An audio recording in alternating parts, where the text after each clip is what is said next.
असलियत धीरे धीरे सामने आने वाली है। सीरियल ये रिश्ता क्या कहलाता है में अब वह समय दूर नहीं जब सालों से छिपाए गए झूठ की परतें एक एक करके खुलेंगी। अरमान और अभीरा के रिश्ते, जो अब तक गलतफहमियों, अहंकार और अधूरी सच्चाइयों के बोझ तले दबे हुए थे, धीरे धीरे सुलझते नजर आएंगे। लेकिन दिलचस्प बात यह है कि जिन्हें मिलाने की कोशिश मुक्ति और मायरा कर रही थीं, उन्हीं दोनों के बीच अब एक नई दुश्मनी जन्म लेने वाली है। दोस्ती की नींव पर खड़ी उनकी साझेदारी में दरारें पड़ने लगेंगी, और यही दरारें आगे चलकर बड़े तूफान का रूप ले सकती हैं। आने वाला एपिसोड बेहद इंटरेस्टिंग, इमोशनल और ड्रामे से भरपूर होने वाला है। वैलेंटाइन डे का मौका था, प्यार और इजहार का दिन, लेकिन यहाँ प्यार से ज्यादा तकरार देखने को मिली। अरमान और अभीरा एक मीटिंग के लिए मिले, जहाँ माहौल पहले से ही तनावपूर्ण था। दोनों के बीच बातचीत तो हुई, लेकिन हर शब्द में शिकायत और हर नज़र में गुस्सा था। अभीरा अपनी सुरक्षा की गारंटी मांग रही थी।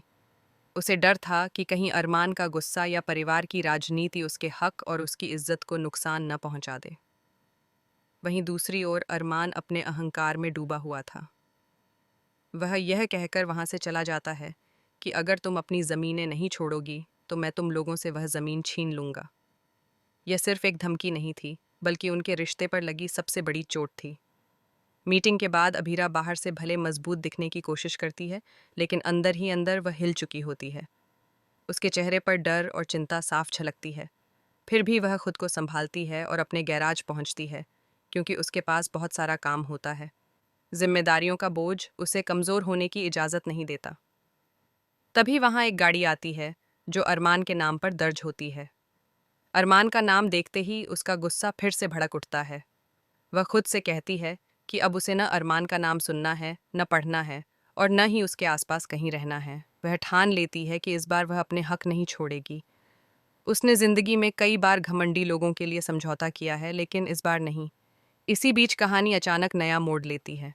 एक गाड़ी आकर रुकती है, जिसमें ड्राइवर बैठा होता है और पीछे अरमान नशे की हालत में धुत दिखाई देता है। उसकी आंखों में दर्द है, लेकिन वह उसे गुस्से की आड़ में छिपाने की कोशिश कर रहा है। वह उतरता है, मानो अभीरा से कुछ कहना चाहता हो, शायद मदद मांगना चाहता हो। लेकिन अगले ही पल वह खुद को रोक लेता है और कहता है कि उसे अभीरा से नहीं मिलना। वह मुड़कर जाने लगता है। तभी पीछे से तेज रफ्तार में आती गाड़ी उसे टक्कर मारने ही वाली होती है। पल भर के लिए समय जैसे थम जाता है। अभीरा पहले तो स्तब्ध खड़ी रहती है, लेकिन जैसे ही वह अरमान को लड़खड़ाते देखती है, उसका दिल उसे रोक नहीं पाता। गुस्सा, शिकायतें और अहंकार सब पीछे छूट जाते हैं। वह दौड़कर अरमान को संभालती है, उसे गिरने से बचाती है और अपने घर ले आती है। ये वही अभीरा है जो कुछ देर पहले उसका नाम तक सुनना नहीं चाहती थी, लेकिन प्यार की परतें इतनी आसानी से मिटती नहीं। घर पर वह उसकी देखभाल करती है। अरमान होश में आते ही वहां से जाने की जिद करता है। उसका पुरुष अहंकार उसे कमज़ोर दिखने नहीं देता, लेकिन उसकी हालत ऐसी नहीं होती कि वह खुद जा सके। मजबूर होकर अभीरा उसे पोदार हाउस छोड़ने जाती है। पोदार हाउस की दहलीज पर कदम रखते ही पुरानी यादें, पुराने जख्म और अधूरी बातें फिर से ताज़ा हो जाती हैं। वहीं उसका सामना जल्द ही विद्या से होने वाला है। विद्या, जिसने कई सच्चाइयों को छिपाकर अपने फायदे के लिए हालात मोड़े हैं, अब डर के साए में जी रही है। उसे पता है कि जिस दिन सच्चाई सामने आएगी, अरमान का भरोसा टूट जाएगा। या तो वह उसे घर से निकाल देगा, या खुद सब छोड़कर अभीरा और वाणी के पास चला जाएगा। विद्या के लिए यह सिर्फ रिश्ते का सवाल नहीं, बल्कि उसकी हैसियत और सम्मान का भी सवाल है। दूसरी ओर मायरा और वाणी की कहानी भी दिलचस्प मोड़ ले रही है। मायरा वाणी को समझाने की कोशिश करती है कि सिर्फ किताबों में डूबे रहने से उसकी माँ का लोन खत्म नहीं होगा। जिंदगी सिर्फ पढ़ाई का नाम नहीं है। दोस्ती, हंसी और यादें भी उतनी ही ज़रूरी हैं। हालांकि मायरा की नीयत पर सवाल उठना लाजमी है। उसका तेज दिमाग और चालाकी भरा अंदाज यह संकेत देता है कि शायद वह किसी बड़ी योजना पर काम कर रही है। हो सकता है वह वाणी को किसी ऐसे रास्ते पर ले जाए जहां से लौटना आसान न हो। वाणी अपनी माँ के लिए लिए गए लोन को लेकर बेहद भावुक है। उसे लगता है कि उसकी पढ़ाई उसकी माँ के बलिदान की कीमत है। वह खुद पर दबाव डालती है कि उसे हर हाल में सफल होना है। लेकिन मायरा उसे समझाती है कि उसकी माँ कभी नहीं चाहेंगी कि वह अपनी मुस्कान खो दे।